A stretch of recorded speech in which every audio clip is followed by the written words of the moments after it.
everyone, and welcome back to the interview series with this year's Canadian Science Policy Conference 2019.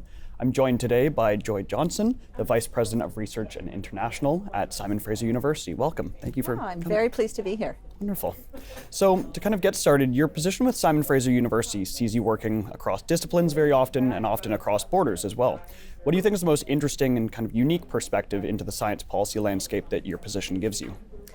I think in particular because I get to work across many disciplines to see where the opportunities lie and to think about ways in which science is evolving and partnerships potentially can evolve as well. So we talked at this conference about interdisciplinarity and intersectoral collaboration, international collaboration. All of these things my work kind of brings together because I have science, research, and responsibilities for the international portfolio as well. So those opportunities are really interesting. Okay, very good. And you've now been in your position as the VP Research and International for 5 years. Congratulations on that amazing milestone. How have you seen the science policy landscape evolve over that time, and what excites you most about the next couple of years? It is an exciting time, I think, for science policy in Canada. Just take, for example, this conference, how much it's grown and who's coming to this conference. People are talking about science policy in a way that they really weren't, I would say, 5 years ago.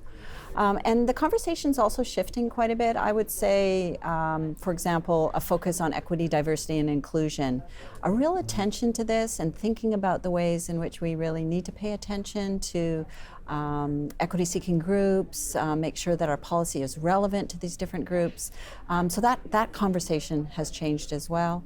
And then finally, I'd also say there's a real spirit of partnership in terms of thinking about ways we can work together. So both, obviously there's competition in the Canadian system, but there's more collaboration as well. And so those opportunities to come together and do bigger things together is also really exciting right now. Very good. Oh. So I know that you're a member of SFU Innovates initiative as well. Could you tell me a little bit more about the program and how this plays into the Canadian scientific landscape? So we've seen universities more and more move into the innovation space, recognizing that we need to mobilize our knowledge, take advantage of the great discoveries that are happening within our universities and find ways for them to really scale up and make a difference to society. So SFU Innovates is our strategy for innovation at SFU. It brings together our entrepreneurship programming. It brings together our business accelerator work. We've got the largest business accelerator in BC associated with our university in the downtown of Vancouver. We have a focus on social innovation with our unit called Radius, Radical Ideas Useful to Society. And then also thinking about ways we can work with industry. So it's really an overarching strategy, trying to bring together really disparate elements of innovation across the university so that we can leverage opportunities and partner, obviously, with industry, but we also partner quite a bit with government as well, thinking about ways that we can create ecosystems that are going to be really strong to support science-based ventures.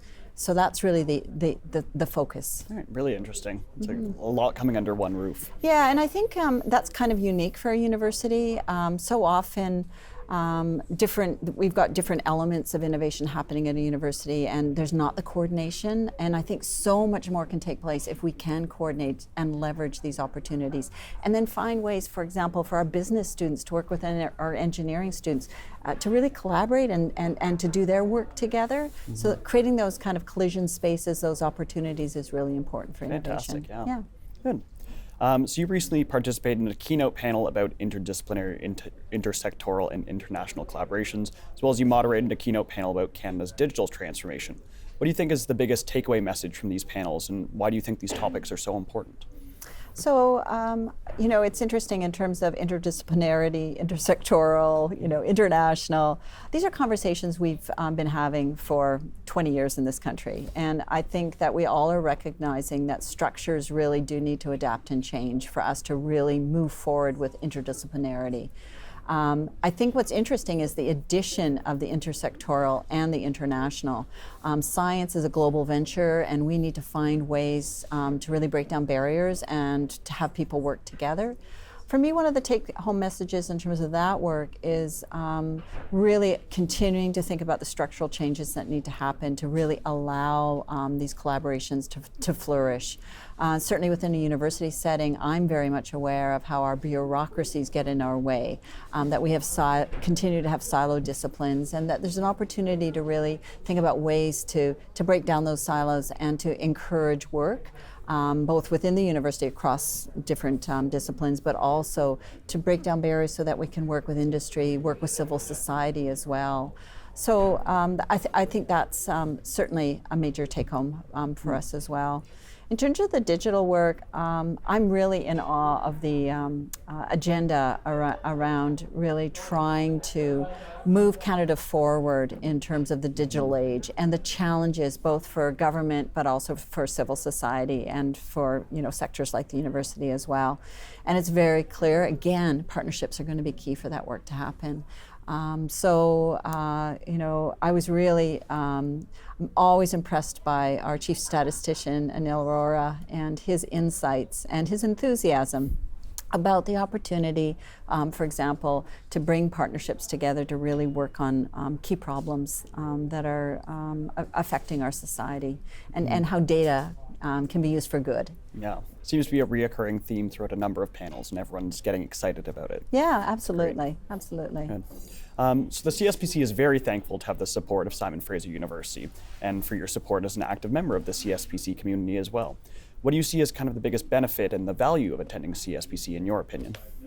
So obviously high quality panelists and sessions, that goes without saying, and I have to say, very well organized as well.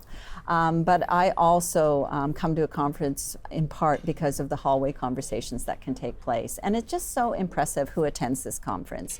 Bureaucrats, leaders of funding agencies, leaders of universities, really interesting industry sector representatives, students. It's just fabulous conversations. And we were talking earlier about how at a conference, if you meet one person to network with, you feel it's a success. Well, at this conference, it's really a plethora of opportunity. So there's so many benefits for being here and for SFU to be here. That's fantastic, and hopefully we can count on your support for years to come as well. Yeah, no, I've been really impressed. Actually, the SFU's been coming for a number of years, but my schedule hasn't allowed me to attend, and so this is my first time at this conference, and I'm really, really excited to be here. Excellent. Well, so to kind of close it off then, are there any closing notes you'd like to add, and is there somewhere online that our viewers could go to learn a little bit more about what your office is doing and yourself? Yeah.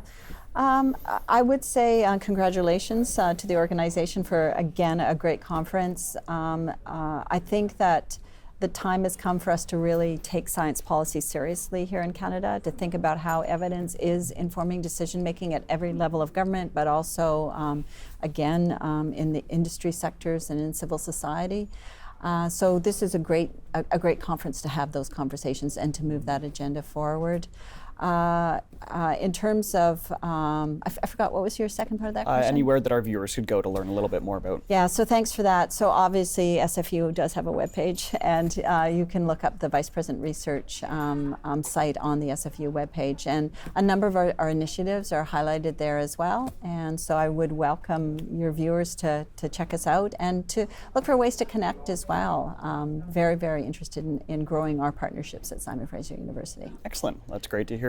Well, thank you very much for this. It's been delightful to have you here and to hear about this. So. Yeah, thank you very much. I've enjoyed the conversation.